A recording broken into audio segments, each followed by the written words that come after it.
New South Wales with more than 600 infections recorded. But what the data is telling us in the last few days is that we haven't seen the worst of it.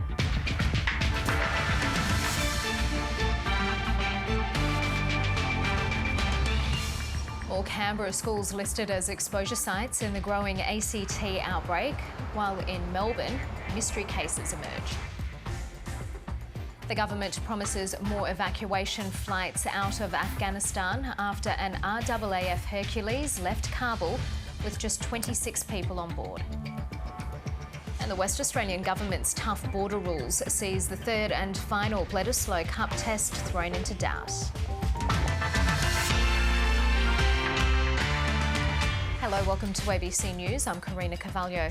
The New South Wales Premier Gladys Berejiklian says despite a huge jump in coronavirus cases, the state still hasn't seen the worst of it. A new record high has been set for local infections with 633 cases. 3 people have died. Cases are also climbing in regional areas, with health authorities in the state's far west very concerned. Reporter Bill Ormond is in Wilcannia, but first let's go to Cecilia Connell in Sydney. Gladys Berejiklian said today that the state has not seen the worst of this outbreak. It comes on a day when the state recorded 633 new cases of COVID in the 24 hours to 8 p.m. last night. Karina, that's the largest daily increase since this outbreak began in Sydney in June. Comes on a day when another 3 deaths have sadly also been recorded. So if we have a closer look at today's numbers, Karina, 633 new cases. Of these, 62 were in the community for their entire infectious period and 30 were in the community for part of that period. And the isolation status of 447 of those cases is unknown. Of these cases, 475 are unlinked, and investigators are trying to determine the source of infection for those cases. But it brings the total number of cases in this outbreak to more than 9,200. If we turn to those 3 deaths, sadly, a man in his late 60s died at the Liverpool hospital. That's connected to the growing cluster at that facility, bringing that to 9 deaths. And 2 men in their late 70s died at the Nepean hospital. It brings the total number of deaths to 60, unfortunately, with more sad news on that front. One of the things that the Premier did highlight today, Karina, is of today's new cases, 550 of those are concentrated in the areas of southwestern and western Sydney. The Premier listed quite a few suburbs of concern, including Marylands, Auburn, Strathfield, St Mary's, just to name a few. And she's urging people to take heed of the call to get vaccinated, but also to follow the health advice and to stay home. Here's what she had to say. At the moment, according to the data we have, every person who has the virus is spreading it to at least more than one person. Now, for us to know that we've reached our peak, that can't continue. So what the data is telling us in the last few days is that we haven't seen the worst of it. And the way that we stop this is by everybody staying at home. You cannot get the virus if you do not have contact with other people. You have to assume, no matter where you are in the state, that every time you set foot out of your door, that you have the virus or anybody you're in contact with has the virus. Cecilia, there are many more people in hospital, lots of them on ventilators. How is the hospital system coping? Karina, it's fair to say that the hospital system is under strain. We've heard from organisations such as the Paramedics Association, the Nurses and Midwives Association, talking about the stress that their staff are under in terms of staff having to go into isolation once they come into contact with COVID-positive people. And of course, we've heard more about that cluster connected to the Liverpool hospital. It comes on a day today when there's 462 people in New South Wales hospitals with COVID-19. Of these, 77 are in the intensive care unit. And the Chief Medical Officer, Dr. Kerry Chant, said that the ages of these patients range from teenagers to people in their 80s, right across the age gamut.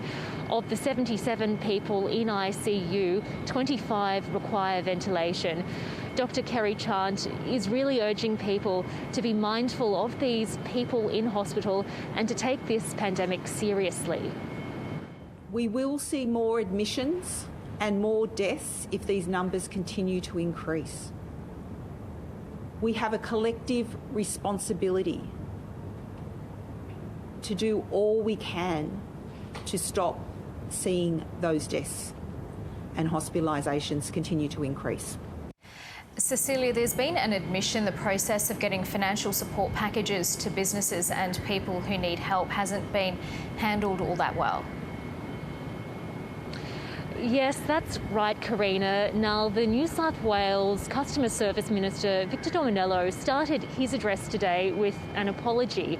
He said he was sorry for the people who had anticipated that they would have received grant funding by now, and also for the delays people have endured spending hours on the phone to Service New South Wales trying to find answers. He said he was sorry for this and said that Service New South Wales and the system is dealing with unprecedented demand. He said that more than 260 applications have been received for business grants. Of these, 200,000 have been approved. More than 500 assessors are looking into the remaining 60,000 grants. He said he's just hoping people will remain patient as they get through this paperwork. Here's what he had to say on that front. We had a 4,000% increase in call demand at the peak. We've never had this level of demand before. And when we were setting up this grant program, in many ways we were flying and building the plane at the same time. But we are, again, making a lot of progress, and we're reporting that progress daily on a dedicated Service New South Wales webpage. The New South Wales Customer Service Minister, Victor Dominello there.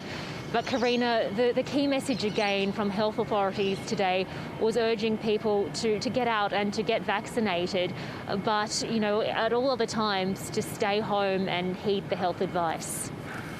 Okay, let's go to Bill Ormond in Wilcannia. Bill, what's the situation where you are?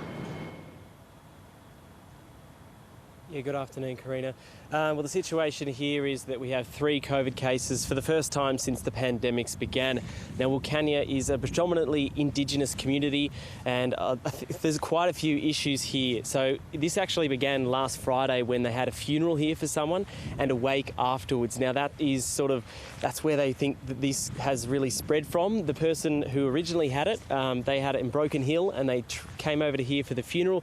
They went back to Broken Hill for about 3 days before they started getting those symptoms, and they felt that they had to get tested. They got tested, and then it came back yesterday in the morning that person was COVID positive. Now, 3 other people, these people did attend the funeral as well. It's a mother, father and a 2-year-old child as well. There is an 11-year-old child at the house as well, but they do not have COVID. So it's quite a confusing situation here, and it's sort of evolving as we're on the ground. We've only just got here this afternoon, so it's really sort of evolving. But it's quite a tough situation considering the large Indigenous population here. Yeah, it must be a really anxious time for them. What's been the reaction from the Aboriginal community there? Yeah, that's right. A very anxious time for them. So we've spoken to a number of people since we've been here. They've outlined a number of key issues. One of them is the connectedness of the community.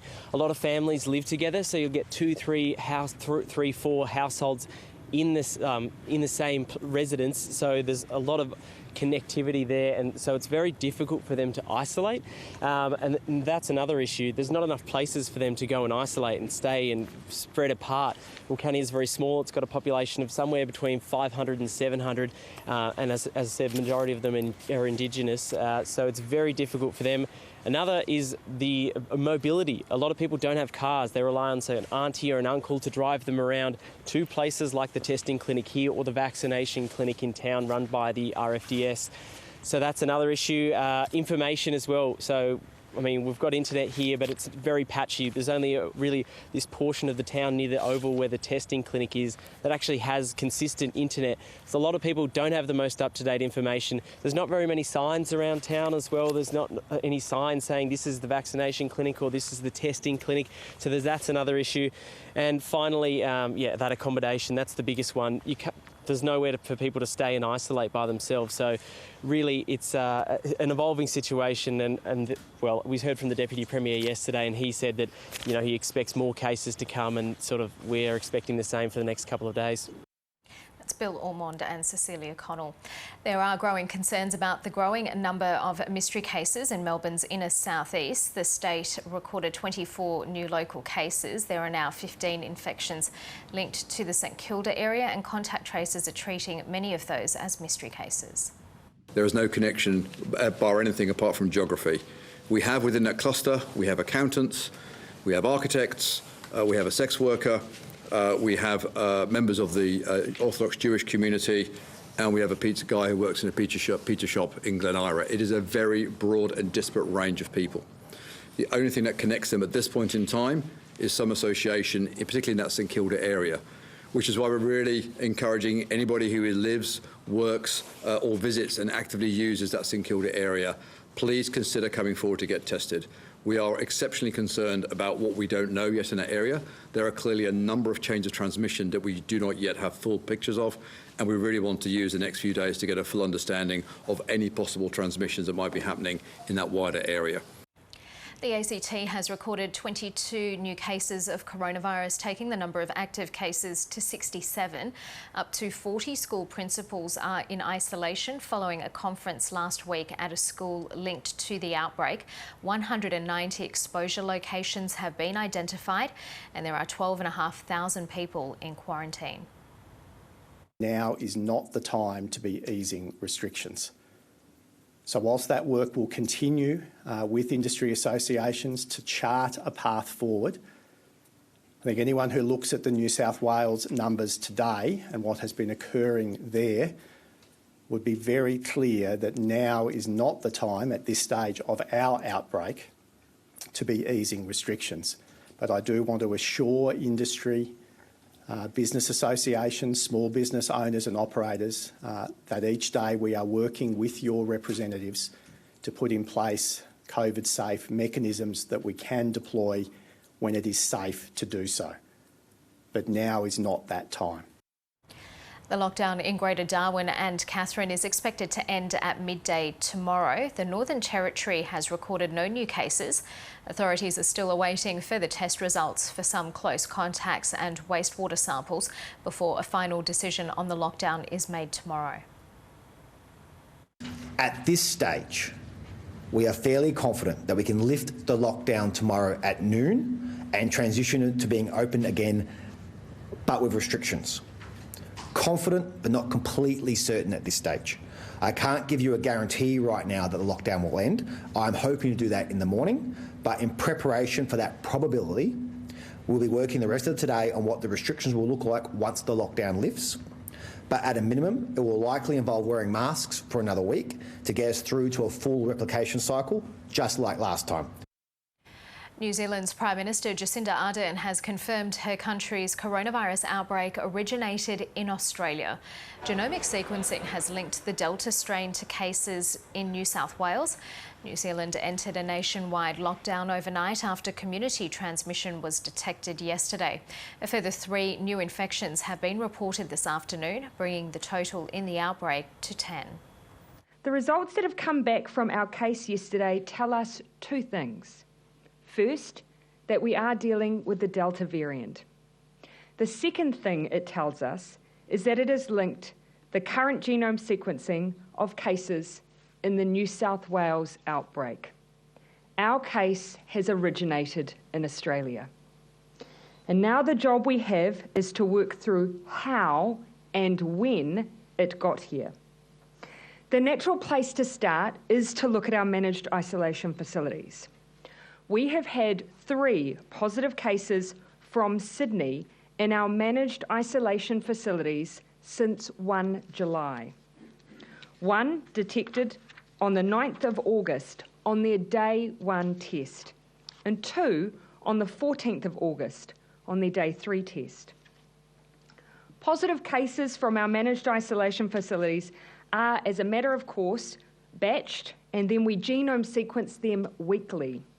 So these cases are currently being genome sequenced as we speak, and we expect the results later tonight to tell us if they are a match or not a match. I can confirm that for every other case we have had at the border, which is sequenced already, there are no matches to this case.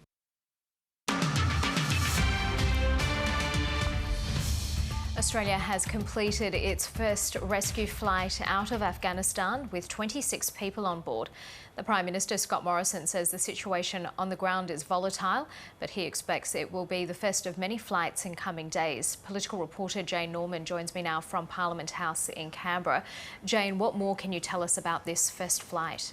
Well, Karina, this is an operation that took place under the cover of darkness. An RAAF aircraft, a Hercules, landed in Kabul in the early hours of this morning. It collected the first 26 evacuees and then flew out of there to a military base in Dubai, landing this morning Canberra time. Now, the first 26 evacuees are made up of Australian citizens, Afghan nationals and 1 foreign official.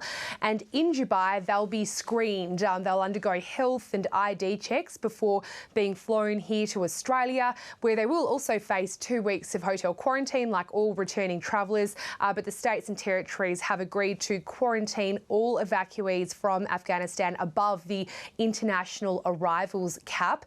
The Prime Minister, Scott Morrison, says 2 big transport aircraft are on standby.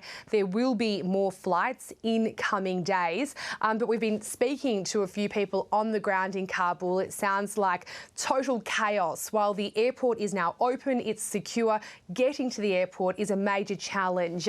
They're having to face Taliban checkpoints throughout the city. They're facing kilometres of traffic and then, even getting into the airport has proved difficult. But Scott Morrison also described the challenges in actually identifying the Afghan workers eligible for evacuation who worked alongside Australian troops during the conflict. We're dealing with people who've worked for us, not last week, but they may have worked for us 4 years ago or 5 years ago, and we knew where they were then. And we may not have heard from them for a very long time.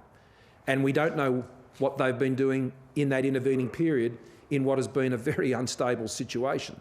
So it isn't just a matter of people coming along and presenting, a payslip from the Australian government saying, I used to work for you. I wish it were that simple. It is not that simple. It is incredibly complicated. And that's why we've been so meticulous in working carefully through that process, that those we bring to Australia, we know who they are, we know what they've done, and we want to be there to support them. And we've brought family members with them as well. And we're working through this in a very painstaking way. That's why I said to you yesterday, it's a very difficult thing to give an absolute guarantee. And particularly as you work out across the whole country. Now, this first flight, Karina, served 2 purposes. Firstly, evacuating the first group of Australians and Afghan nationals, but also flying in Australian officials. They are now on the ground in Kabul, hoping to smooth the process a little for the future evacuees. The Foreign Minister, Marise Payne, gave a little bit of insight into what it was like yesterday when the first group got to the Kabul airport. Yesterday, there were multiple kilometre long traffic queues outside the airport. At one point, people were having to be lifted over gates into the airport. It is extremely challenging. So we will continue to use the officials that we have on the ground, who are well linked in with particularly the US and the UK, to address those. Jane, the Prime Minister is resisting calls for an increase in Australia's refugee intake in response to the Taliban takeover. Yeah, that's right. We are anticipating now, human rights groups are anticipating a potential humanitarian crisis, Afghans fleeing the country following the Taliban's takeover. So there are a few suggestions being put forward. The first is a one-off intake of Afghan refugees, very similar to the intake that former Prime Minister Tony Abbott announced some years ago when he announced Australia would take an extra 12,000 Syrians and Iraqis. Well, the same is now being asked of the Morrison government for Afghan refugees. But the refugee intake overall has also been slashed in the past year. It was around 18,000 places. It's now been slashed to just under 14,000 places. So Scott Morrison again under pressure to restore the cap at the very least. Well, so far he is resisting those calls. He's saying the overall humanitarian intake will not change, but he has made a commitment that of the overall intake, at least 3,000 places will be set aside for Afghan nationals who will be granted humanitarian visas following this takeover in Afghanistan. Karina. Jane Norman reporting from Canberra. Governments around the world, especially in Europe, are coming to terms with the Taliban's sudden return to power in Afghanistan. For more, I'm joined by Deutsche Welle correspondent William Glucroft in Berlin. William, what have top officials there, including the Chancellor Angela Merkel, said about events in Kabul? It's really been a week of shock here, as in many countries. Well, we've heard from the foreign minister, Heiko Maas, in advance of Angela Merkel. They're both basically sticking to the same line. They're shocked. They called the situation very bitter. Developments happening there, really terrible was Angela Merkel's word for it. And that they are basically sticking to the line that they, along with their NATO partners, seriously underestimated the situation there and the Taliban's strength and their ability to sweep through the country and take back power as they have, as we've seen this week. So there's a lot of soul searching among European and NATO countries today and this week. Angela Merkel and other European leaders are said to be extremely angry and frustrated with the Biden administration, especially as they've worked so hard these last several months, all this year, in fact, to rebuild transatlantic ties that took such a hit during the Trump administration. Joe Biden and many of his high-level staff have been in Europe and especially in Germany the last many months. They've said that they've been working closely together. They've been holding a lot of internal, behind closed doors discussions, especially about Afghanistan, so they could be in lockstep together for a plan for Afghanistan, and all of that seems for naught, and that is what German and European officials are grappling with this week. So how is Germany responding to the crisis? Well, basically they're responding as they should have been responding the last several months. The German government has been dragging its feet, much to the chagrin of refugee and other kinds of aid groups, to get at least Germany's many local personnel out, translators, cooks, these kinds of people who have helped the German military, helped German agencies and NGOs all of these years, whose lives are now at risk. And Germany, like many European countries and the United States, have been very slow to get these people out, and now they're scrambling to do that. There have been some German Air Force flights into Kabul to get the first few hundred people out of the country, both German diplomatic personnel, German citizens, and local Afghan personnel. But there are tens of thousands, or at least several thousand more people left to go. And Angela Merkel and others have been very honest about the prospects of really being successful in getting everyone out. There seems to be a reality here that many of those people will not be able to get out. William, for an Australian audience, remind us, what was the extent of Germany's role in the Afghan war? This was a major commitment of Germany. It was Germany's largest and longest combat role and foreign presence since the Second World War.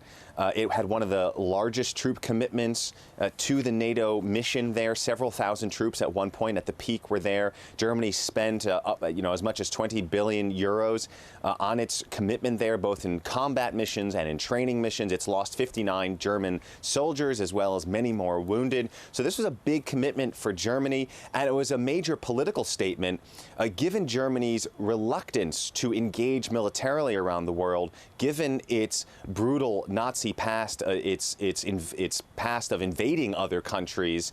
It's always taken a more pacifist route in its modern history. So this was a major turning event for Germany, that it wanted to show that it could be part of a productive, constructive commitment to global security. So this is really hitting hard back in German political circles back here in Berlin. William Glucroft reporting from Berlin. Police in Thailand have used water cannon to break up a demonstration at the National Police headquarters. Protesters gathered in central Bangkok for a third successive day to demand the Prime Minister resign over his handling of the pandemic. Demonstrations have been gaining momentum, with Thailand on track to pass 1 million COVID cases this week. A man who attended a protest on Monday remains in hospital in a coma with a gunshot wound to his neck. Police deny using live ammunition to disperse the demonstrators. A tropical storm is hampering efforts to help the survivors of Saturday's powerful earthquake in Haiti. Authorities have confirmed more than 1,900 people have died. Tens of thousands of people forced into temporary shelters are now having to deal with flooding, heavy winds and rain. At times, it feels like Haiti is being hit from all directions on multiple fronts. First the earthquake, then the storm. It hit just after dark, violent winds and horizontal rain, misery loaded on top of misery. All across this town, people have been left with a stark choice. Do they either sleep in unsafe structures, or do they decide to sleep on the streets in the wet and the cold? This is the biggest camp in the area, people seeking refuge on a football field.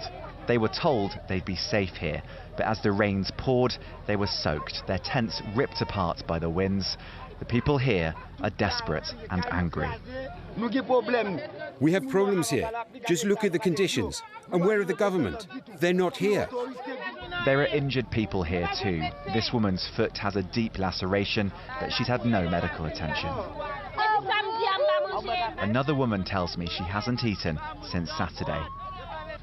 The other option here is to sleep in homes already badly damaged. Josue runs the local lottery shop. He and his family were lucky the house didn't totally collapse, but they've had to make a difficult decision. And did you sleep here last night?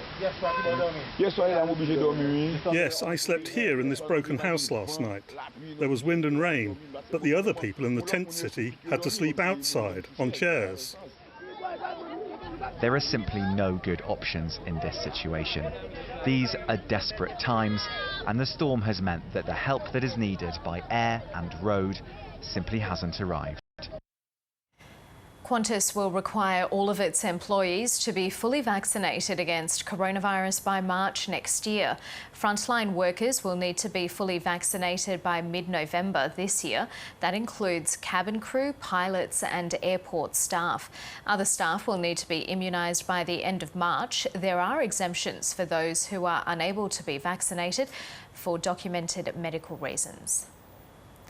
Woodside Petroleum's new boss is sticking with the oil and gas producers' promise to net zero carbon emissions by 2050.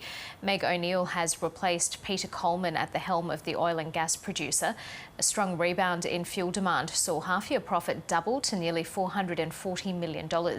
Ms O'Neill says the deal won't increase Woodside's greenhouse gas pollution because of carbon credits, but some investor advisory groups say the company's carbon emissions will soar. Time for a check of the weather now with Graham Creed. As a high-pressure system continues to dominate the country, we're not seeing a great deal of weather for most parts of the nation. There is some exceptions to that. It's associated with an onshore wind flow about parts of the Queensland coast, the top end of the territory, also with a westerly wind flow around areas of the southeast. But more widespread activity is with troughs and fronts that are currently moving through and set to move through the southwest of Western Australia. In fact, we expect to see some further thunderstorm activity this afternoon, and that could trigger some localised moderate falls, particularly around the southwest corner. But it's during Thursday that activity will become a lot more widespread as the next frontal system rolls through. We've also got a weak front starting to heading towards the southeastern states. Now it starts to tend winds a little bit more northerly, so it'll push temperatures up a fraction across areas of the southeast. We've still got that onshore wind flow through parts of the Queensland coast, so some isolated showers around. These aren't going to be widespread or heavy by any means. Also the possibility of a shower around the Tiwi Islands, the northeast of the territory, and also the northwest of the top end. As far as wet capitals go, really is just Perth, looking at the potential of some showers. These are probably a little bit more likely as we're heading towards the latter part of the day. And then as we move into Friday, very little change from that scenario. Still plenty of showers and possible thunderstorms in areas of Western Australia. We do start to see showers increasing through parts of South Australia and Victoria, widespread through the west of Tasmania, and really more focused along the Queensland coast about the northeast tropics. Here are the top stories on ABC News. New South Wales has marked another record day of coronavirus infections with 633 new local cases. 3 men have died, 1 aged in his 60s and 2 in their 70s. Sydney's southwest and west remain the areas of most concern, with 550 of the new infections coming from those areas. The outbreak in the ACT has grown by 22 cases, with 3 new schools listed as exposure sites. The increase takes the Territory's cluster to 67, with all of the new cases linked to previous infections. People connected to St Thomas Aquinas Primary School, UC Senior Secondary College and Harrison School are all being treated as close contacts. 26 people have been evacuated from Afghanistan on the first Australian rescue flight out of Kabul. Among the passengers are Australian citizens and Afghan nationals. They have been taken to a military base in the Middle East. The states and territories have agreed to quarantine all of the evacuees on top of existing arrival caps. And New Zealand's coronavirus outbreak has thrown the Bledisloe Cup schedule into doubt just 10 days before the third and final test. The match is due to be played at Perth Stadium on August the 28th, but the WA government now concedes it's unsure whether the game can go ahead. WA has imposed new border restrictions on New Zealand as a result of the coronavirus outbreak there, requiring arrivals to isolate for 14 days. Let's take a look at the progress